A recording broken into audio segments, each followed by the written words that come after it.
Hi guys, welcome back to my YouTube channel.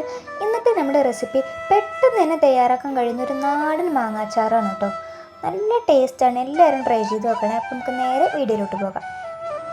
അപ്പോൾ ഇതിനായി നമ്മൾ ചൂടായ ചട്ടിയിലേക്ക് വെളിച്ചെണ്ണ ഒഴിച്ചു കൊടുക്കാം. നല്ലെണ്ണയാണ് കേട്ടോ നല്ലത്, പക്ഷെ ഞാൻ വെളിച്ചെണ്ണയാണ് ഒഴിച്ചു കൊടുക്കുന്നത്.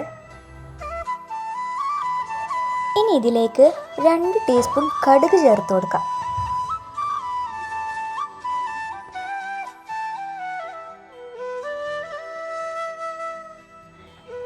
കടുക് പൊട്ടിക്കഴിയുമ്പോൾ അരിഞ്ഞു വെച്ചിട്ടുള്ള പച്ചമുളക് ചേർത്ത് കൊടുക്കാം.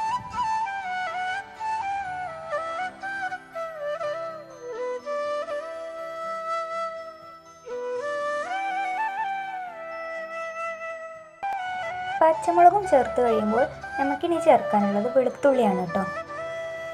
അപ്പം നീളത്തിൽ അരിഞ്ഞ വെളുത്തുള്ളി ഇതിലേക്ക് ചേർത്ത് കൊടുക്കാം.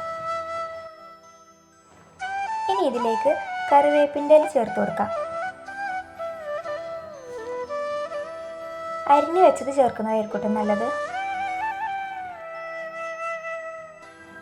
ഇനി ഇത് നന്നായിട്ടൊന്ന് വഴറ്റി കൊടുക്കാം കേട്ടോ.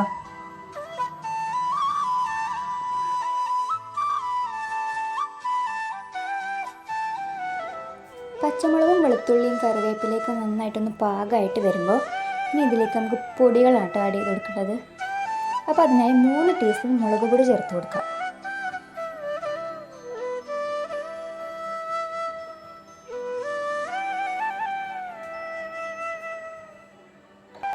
നിങ്ങളുടെ എരിവിനനുസരിച്ച് മുളക് പൊടിയുടെ അളവ് കൂട്ടാവുന്നതും കുറക്കാവുന്നതാണ് കേട്ടോ. ഇനി ഇതിലേക്ക് 1/2 ടീസ്പൂൺ മഞ്ഞൾപ്പൊടി ചേർത്ത് കൊടുക്കാം. ഇനി ഇതിലേക്ക് ആഡ് ചെയ്യാൻ പോകുന്നത് അച്ചാർ പൊടിയാണ് കേട്ടോ. ഞാൻ 2 ടീസ്പൂൺ അച്ചാർ പൊടിയാണ് ആഡ് ചെയ്യുന്നത്. അപ്പോൾ അച്ചാർ പൊടി ഓപ്ഷണലാണ്, ഉള്ളവർ ചേർത്താൽ മതി. ഇല്ലാന്നുണ്ടെങ്കിൽ നന്നായി വറുത്ത് പൊടിച്ച ഉലുവയും കടുകും ചേർത്ത് കൊടുത്താൽ മതി കേട്ടോ. ശേഷം നന്നായിട്ടൊന്ന് മിക്സ് ചെയ്ത് കൊടുക്കാം.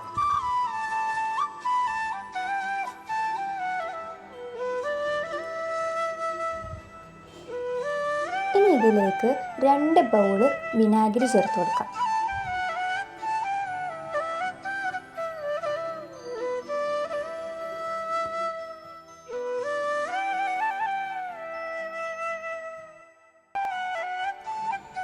വിനാഗിരി നന്നായി തിളച്ച് വരുമ്പോൾ ചൂടുവെള്ളം 2 കപ്പ് ചേർത്ത് കൊടുക്കാം.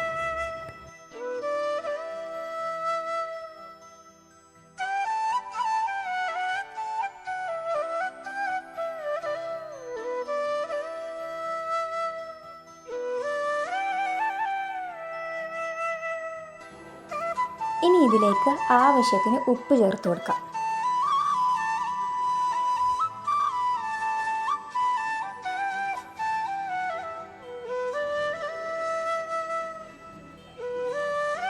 ഇനി ഇതിലേക്ക് ഞാൻ ചേർക്കാൻ പോകുന്നത് കടുകും ഉലുവയും വറുത്തിട്ട് പൊടിച്ചതാണ് കേട്ടോ.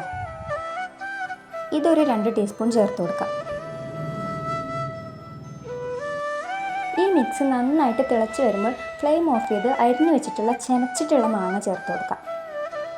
പച്ചമാങ്ങ ചേർക്കുന്നെങ്കിൽ പച്ചമാങ്ങ ചേർക്കാം, പക്ഷേ ഞാനിവിടെ ചെനച്ച മാങ്ങ ചേർക്കുന്നത്. നല്ല ടേസ്റ്റാണ്, പച്ചമാങ്ങേനേക്കാളും ടേസ്റ്റാണ് ചെനച്ച മാങ്ങ. ഇനി ഇത് നന്നായിട്ടൊന്ന് മിക്സ് ചെയ്ത് കൊടുക്കാം. അപ്പോൾ നമ്മളുടെ നാടൻ മാങ്ങാച്ചാർ റെഡി ആയിരിക്കുകയാണ്. പെട്ടെന്ന് തന്നെ ഉണ്ടാക്കാൻ പറ്റിയൊരു മാങ്ങാച്ചാറാണ് കേട്ടത്. അപ്പോൾ എല്ലാവരും വീട്ടിൽ ട്രൈ ചെയ്യണേ. വീഡിയോ ഇഷ്ടമായാൽ എല്ലാവരും ലൈക്ക് ചെയ്യണേ, ഷെയർ ചെയ്യണേ, സബ്സ്ക്രൈബ് ചെയ്യണേ.